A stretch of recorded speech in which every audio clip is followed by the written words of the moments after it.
Hi viewers, welcome to my channel. இன்றைக்கி நம்ம சேனலில் பிஃபார்ம் உடைய கோர்ஸோட டீட்டெயில்ஸ் பற்றி தான் பார்க்க போகிறோம். இந்த டிபார்ட்மெண்ட் கம்ப்ளீட் பண்ண பிறகு என்ன மாதிரியான ஜாப் ரோல்ஸ்க்கெலாம் போக முடியும், தமிழ்நாட்டில் எவ்வளவு அஃபிலியேட்டட் காலேஜஸ்லாம் இருக்குது, இந்த டிபார்ட்மெண்ட்டுக்கு இப்போ அட்மிஷன்ஸ் போட முடியுமா இல்லையா அப்படிங்கிற பற்றி தான் இப்போ நம்ம பார்க்க போகிறோம். பிஃபார்ம், பேச்சுலர் ஆஃப் ஃபார்மசி, இது வந்து ஒரு 4 இயர்ஸ் ப்ரொஃபஷனல் டிபார்ட்மெண்ட். ப்ரொஃபஷனல் அப்படின்னா யாருக்கிலையுமே நீங்கள் இருக்க தேவையில்ல, சொந்தமாக ஓனாக செல்ஃப் எம்ப்ளாய்மெண்ட்டாக உங்களால் ஒரு பிஸ்னஸ் பண்ணிக்க முடியும். அதுதான் ப்ரொஃபஷனல் டிபார்ட்மெண்ட் அப்படின்னு சொல்லுவாங்க. இந்த ப்ரொஃபஷனல் டிபார்ட்மெண்ட் 4 இயர்ஸ் நீங்கள் படிப்பீங்க. இதுக்கு தமிழ்நாட்டில் உங்களுக்கு நிறைய காலேஜஸ் அவைலபிளாக இருக்குது. டீம்டு காலேஜஸும் இருக்குது, ப்ரைவேட் காலேஜஸும் இருக்குது. இது போக வந்து பார்த்திங்கன்னா கவர்மெண்ட் அஃபிலியேட்டட் காலேஜஸும் இருக்குது, பியூர் கவர்மெண்ட் காலேஜஸும் இருக்குது. இந்த டிபார்ட்மெண்ட்டுக்கு கவுன்சிலிங் இன்னும் ஆரம்பிக்கலை.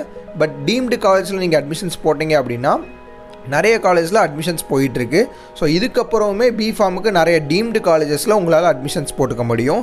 பியூர் கவர்மெண்ட் காலேஜஸில் போகணும் அப்படின்னா இன்னும் உங்களுக்கு கவுன்சிலிங் ஸ்டார்ட் பண்ணல. ஸோ அதுக்கான டேட் இதுக்கப்புறம் தான் சொல்லுவாங்க. பிஃபார்ம் அப்படின்னா ஒரு நல்ல டிபார்ட்மெண்ட் அப்படின்னு நிறைய பேர் சொல்கிறாங்க. இந்த டிபார்ட்மெண்ட் படித்தா ஓனாக செல்ஃப் எம்ப்ளாய்மெண்ட்டாக ஒரு மெடிக்கல் ஷாப் வச்சுக்க முடியும். அதுக்கடுத்து ட்ரக் இன்ஸ்பெக்டர் அப்படிங்கிற டிபார்ட்மெண்ட்டுக்கு உங்களால் போக முடியும்.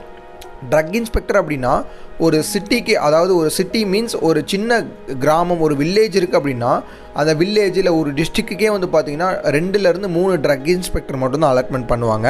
ஸோ அப்படி இருக்கும்போது இந்த ட்ரக் இன்ஸ்பெக்டர் ஆனீங்க அப்படின்னா உங்களுக்கு ஹை சேலரி கொடுத்து உங்களை அந்த ஜாபில் வந்து அலாட் பண்ணுவாங்க. ஸோ ஒரு நல்ல டிபார்ட்மெண்ட் அப்படின்னா அந்த டிபார்ட்மெண்ட் பண்ணலாம். பிஃபார்ம் நிறைய பேர் எதுக்காக படிக்கிறாங்க அப்படின்னு கேட்டிங்கன்னா, ஓனாக செல்ஃப் எம்ப்ளாய்மெண்ட்டாக நம்ம ஒரு பிஸ்னஸ் பண்ணிக்க முடியும் அப்படிங்கிற காரணத்துக்காக தான் நிறைய பேர் படிக்கிறாங்க. ஸோ அதையும் தாண்டி ஒரு சில ஸ்டூடெண்ட்ஸ் வந்து ட்ரக் இன்ஸ்பெக்டர் ஆகணும் அப்படிங்கிற கால்குலேஷனுக்காக இந்த டிபார்ட்மெண்ட் பண்ணுறாங்க. இந்த பிஃபார்ம் 4 வருஷம் நீங்கள் ஸ்பெண்ட் பண்ணி படித்து முடிச்சிங்க அப்படின்னா ஆட்டோமேட்டிக்காக எக்ஸாம்ஸ்லாம் அட்டன் பண்ணிங்க அப்படின்னா ட்ரக் இன்ஸ்பெக்டராக உங்களால் ஆக முடியும். அப்படி இல்லை அப்படின்னா ஓனாக செல்ஃப் எம்ப்ளாய்மெண்ட்டாக உங்களால் ஒரு மெடிக்கல் ஷாப் வச்சுக்க முடியும். ஸோ அதுவும் இல்லை அப்படின்னா வேலைக்கு போகணும் அப்படின்னு எடுத்துக்கிட்டிங்கன்னா பெரிய பெரிய ஃபார்மசிக்கு உங்களால் போக முடியும். பெரிய பெரிய ஹாஸ்பிட்டல்ஸில் வேலைக்கு போகலாம், ஃபார்மசிஸ்ட்டாக நீங்கள் போவீங்க. அதுவும் இல்லை அப்படின்னா பெரிய பெரிய பேராமெடிக்கல்ஸ் கம்பெனிஸ்லாம் இருக்கும். So manufacturing companies, medicine manufacturing கம்பெனிஸ்லாம் இருக்கும். அந்த மெடிசன் மேனுஃபேக்சரிங் கம்பெனிஸில் உங்களால் ஒர்க் பண்ணிக்க முடியும். அடுத்து வந்து பார்த்திங்கன்னா ரிசர்ச் கம்பெனிஸ்லாம் இருக்குது, நிறைய பெரிய பெரிய ரிசர்ச் கம்பெனிஸ்லாம் இருக்குது. அந்த மாதிரியான ரிசர்ச் கம்பெனிஸ்லேயுமே உங்களால் தாராளமாக போய் ஒர்க் பண்ணிக்க முடியும். ஸோ உள்ளதுலேயே பெஸ்ட் என்ன அப்படின்னு கேட்டிங்கன்னா ட்ரக் இன்ஸ்பெக்டர். அப்படி இல்லைனா செல்ஃப் எம்ப்ளாய்மெண்ட்டாக நம்ம ஒரு ஓனாக ஒரு பிஸ்னஸாக பண்ணுறது தான் ஒரு பெஸ்ட்டு அப்படிங்கிறதுனே சொல்லலாம். இந்த டிபார்ட்மெண்ட் தமிழ்நாட்டில் நீங்கள் கவுன்சிலிங்காக போட்டு பியூர் கவர்மெண்ட் காலேஜஸ் வெயிட் பண்ணிகிட்டு இருந்தீங்க அப்படின்னா கண்டிப்பாக நிறைய கட் ஆஃப் வச்சுருந்தால் மட்டும்தான் பியூர் கவர்மெண்ட் காலேஜில் உங்களுக்கு கிடைக்கும். அப்படி இல்லைனா கவர்மெண்ட் அஃபிலியேட்டட் காலேஜில் உங்களால் அட்மிஷன்ஸ் போட்டுக்க முடியும். அதாவது எம்ஜிஆர் யூனிவர்சிட்டி அஃபிலியேட்டட் காலேஜில் உங்களால் அட்மிஷன்ஸ் போட்டுக்க முடியும். பட் எம்ஜிஆர் யூனிவர்சிட்டி அஃபிலியேட்டட் காலேஜில் நீங்கள் போட்டாலும் டீம்டு காலேஜஸில் போட்டாலும் ஃபீஸ் ஸ்ட்ரக்சர் வந்து ரெண்டுமே ஒரே ஃபீஸ் ஸ்ட்ரக்சராக தான் வரும்.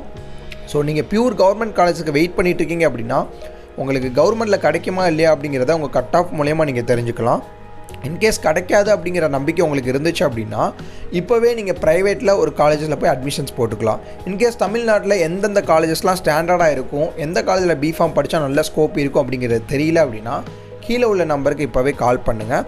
உங்கள் ஃப்ரெண்ட்ஸ் அண்ட் ரிலேட்டிவ்ஸில் யாராவது அட்மிஷன்ஸ் கைடன்ஸ்க்காக வெயிட் பண்ணிகிட்டு இருந்தாங்க அப்படின்னா அவங்களுக்கு இந்த வீடியோவை ஷேர் பண்ணுங்கள். வேறு ஏதாவது கோர்ஸஸோட டீட்டெயில்ஸ் தேவைப்படுச்சுன்னா அந்த கோர்ஸோட நேமை கீழே மறக்காமல் கமெண்ட் பண்ணுங்கள். நெக்ஸ்ட் வீடியோவில் இதை விட சூப்பரான அப்டேட்டோட பார்க்கலாம். தேங்க்யூ.